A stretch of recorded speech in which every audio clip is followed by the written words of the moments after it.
Companies in mainland China are openly selling guaranteed 170s.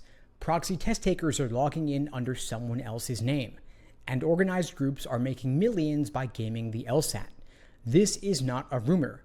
LSAC themselves just admitted it, and it's gotten so bad that after the October 2025 LSAT, LSAC is suspending all online LSATs in China. And this isn't just a China story. This is about the LSAT's credibility everywhere. Because once law schools stop trusting LSAT scores, the whole system, admissions, scholarships, rankings, starts to wobble.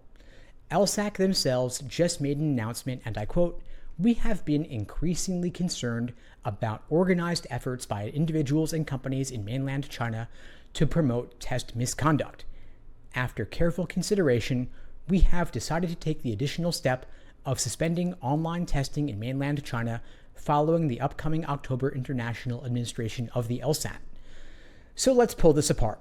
Organized efforts. That means this wasn't a few students whispering answers in a group chat. These were businesses with staff, infrastructure, and advertising. Quote, increasingly aggressive. Translation, LSAC has been watching this escalate. It's not new, it just got too big to ignore. And suspending online testing means they are not tightening proctoring, this is a total suspension. Because LSAC does not currently offer in-person LSATs in China. And so October will be the last exam in the country for now. And LSAC admits they don't even know if testing in China will resume by January. This is a massive move. Standardized testing organizations rarely shut down entire countries unless the integrity of the test is in serious jeopardy. Now let's talk about how this actually worked. These enterprises weren't selling tips or tutoring, they were offering guaranteed outcomes. How? For example, proxy test takers, where someone logs in under your name and takes the test for you. Live relays, where students stream their screens to outside helpers who feed answers back in real time. And harvesting, where multiple students share questions after their tests, creating a black market question bank of recent LSAT content that has been unreleased. And because the LSAT is relatively shorter than some other exams, the barrier to compromise is lower. If someone leaks even part of a section, the whole test's validity comes into question. And these were not amateur operations. They had websites, marketing funnels, and even customer support. This was cheating industrialized. And LSAC finally decided, if we can't guarantee the test security here, we're just going to stop offering it altogether. And the bigger picture is, the LSAT only has value if people trust it. Law schools use it to compare applicants across majors, schools, and backgrounds. Scholarships are awarded based on score bands. A single point can mean tens of thousands of dollars in scholarship money. And the rankings rely on incoming LSAT medians. Schools' very reputations hinge on it. So think of it like currency, for example. A $100 bill is valuable only because everyone agrees it's real. If counterfeit bills flood the market, even the real ones lose value because people can't tell which is which. That is the risk here. If cheating becomes systemic, a 170 won't mean what it used to. And once law schools doubt the test, they can no longer use it with confidence. That's why LSAC made such a drastic move. They're protecting not just test day fairness, but the LSAT's entire role in legal education. And let's not gloss over the human side here. Most students in China aren't cheating. They're like any other LSAT test takers, putting in late nights, taking tons of practice tests, obsessing over logical reasoning, and now their test is gone.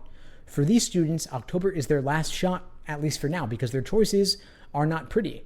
They could travel abroad to take the LSAT in another country, which is expensive and might require a visa. They could delay their applications until the LSAT comes back. No guarantees when that's going to happen. Or they could switch to some other test, like the GRE, if their target schools accept it, but most prefer the LSAT. So imagine training for months only to hear, sorry, there is no test available in your country anymore. It's devastating. And it highlights the trade-off LSAC just made. When they were forced to choose between access and credibility, they chose credibility. And even if you're outside China, which most of you are, this matters. This decision shows LSAC's willingness to take extreme measures to protect test integrity, and that has two global implications. First, security will tighten everywhere. You could expect stricter proctoring, more ID verification, possibly fewer accommodations granted. LSAC is under pressure to prove the exam is clean. And secondly, in-person testing could become the new norm. LSAC did have tablet-based in-person testing prior to the pandemic. Currently, they offer the option to take it either in-person or remote. They now might only offer in-person if these online vulnerabilities keep showing up, because in-person is a more controlled environment. And the blunt truth is, anything online can be hacked. Banks know it, governments know it, and LSAC is learning it the hard way. And the nightmare scenario LSAC wants to avoid isn't just a few cheaters slipping through. It's law schools asking, can we even rely on LSAT scores anymore? Because if that trust breaks, the LSAT's role in law school admissions could collapse overnight. And what's happening with the LSAT isn't unique. Every major test has faced this. For the SAT, there were entire international test days canceled because leaked questions circulated online. Students had to fly to other countries just to find an available exam. With the GMAT, they've had long-running battles with proxy test takers logging in for clients, especially in high-stakes international markets. And there's the TOEFL, the English language proficiency exam, which has had huge impersonation scandals. For example, there was a single test taker sitting for dozens of other students. The pattern remains the same. Remote testing and high-stakes tests create fertile ground for cheating. And every test maker eventually faces the same choice: expand access and risk integrity, or tighten access to protect credibility. And LSAC is now in that same position. So the bottom line, LSAC is suspending the LSAT in China, not because every student there cheats, but because organized companies turned misconduct into an entire industry. It's unfair, it's disruptive, but it's also a warning. The LSAT's credibility comes first, even if thousands of students get left behind. And if you're wondering what's next, expect stricter rules and tighter security and fewer online options, because the LSAT only matters if law schools trust it. And if that trust breaks, so does the test.